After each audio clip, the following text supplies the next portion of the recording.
नमस्कार। पश्चिम बंगाल में विधानसभा चुनाव है। चुनाव इस बार लेफ्ट कांग्रेस टीएमसी के बीच नहीं बल्कि सीधा सीधा बीजेपी और टीएमसी के बीच है, माने नरेंद्र मोदी और ममता बनर्जी के बीच। ममता की राजनीति के कई किस्से हैं जो इस साल चुनाव को और दिलचस्प बनाते हैं। ऐसे ही दिलचस्प किस्सों पर नज़र डालते हैं जो ममता बनर्जी को काफ़ी अलग बनाते हैं। बात है साल 1993, तारीख थी 7 जनवरी। उस वक्त ममता युवा कांग्रेस अध्यक्ष थीं।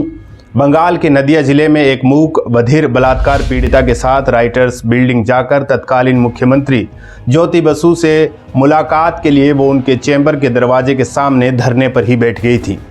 ममता का आरोप था कि राजनीतिक समदों की वजह से दोषियों को गिरफ्तार नहीं किया जा रहा है। तब वो केंद्रीय राज्य मंत्री थी, लेकिन बसु ने उनसे मुलाकात नहीं की।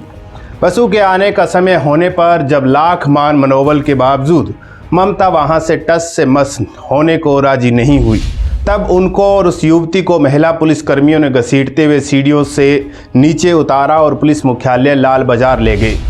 इस दौरान उनके कपड़े भी फट गए।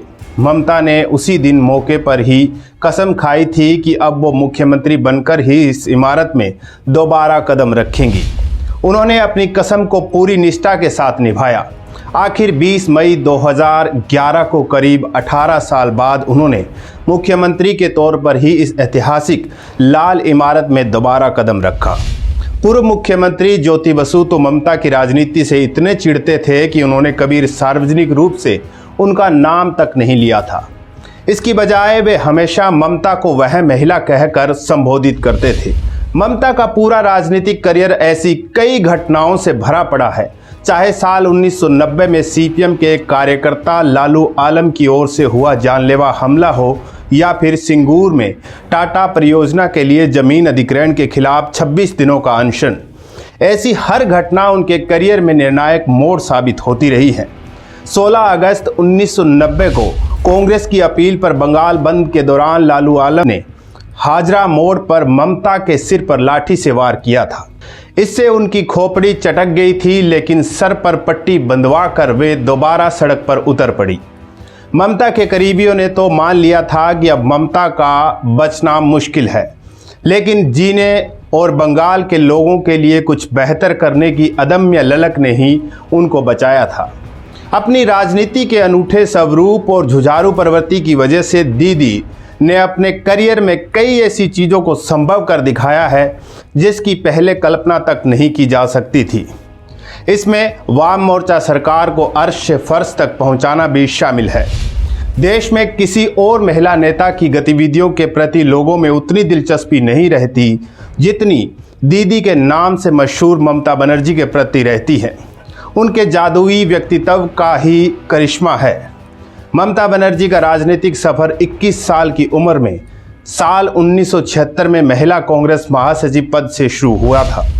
सादगी ममता के जीवन का हिस्सा रही है। सफ़ेद सूती साड़ी और हवाई चप्पल से उनका नाता कभी नहीं टूटा, चाहे वो केंद्र में मंत्री रही हो या महज सांसद। मुख्यमंत्री बनने के बाद भी उनके पहनावे या रहन सहन में कोई अंतर नहीं आया है। निजी या सार्वजनिक जीवन में उनके रहन सहन और आचरण पर भी कोई सवाल नहीं उठाया जा सकता। ममता की सबसे बड़ी खासियत यह रही है कि वो जमीन से जुड़ी नेता है। चाहे सिंगूर में किसानों के समर्थन में धरना और आमरण अनशन का मामला हो या फिर नंदीग्राम में पुलिस की गोलियों के शिकार लोगों के हक की लड़ाई का, ममता ने हमेशा मोर्चे पर रहकर लड़ाई की। अब पश्चिम बंगाल में बीते एक दशक के सबसे अहम विधानसभा चुनाव से पहले सवाल उठ रहा है कि क्या चौतरफा चुनौतियों के बीच ममता इस बार सत्ता की हैट्रिक लगा पाएंगी। इस बार मुकुल रॉय, शुभेंद्र अधिकारी समेत कई मजबूत सहयोगी उनके साथ नहीं हैं, लेकिन राजनीतिक जानकार कहते हैं कि ममता की ताकत खुद ममता ही है। अब तक के राजनीतिक करियर को ध्यान में रखते हुए उनको कम करके आंकना गलती हो सकती है। आप देख रहे हैं द भारत खबर। अगर आपको ये किस्सा पसंद आया है तो आप हमारे चैनल को अभी सब्सक्राइब कर लीजिए और इस वीडियो को ज़्यादा से ज़्यादा शेयर कीजिए, लाइक कीजिए। शुक्रिया।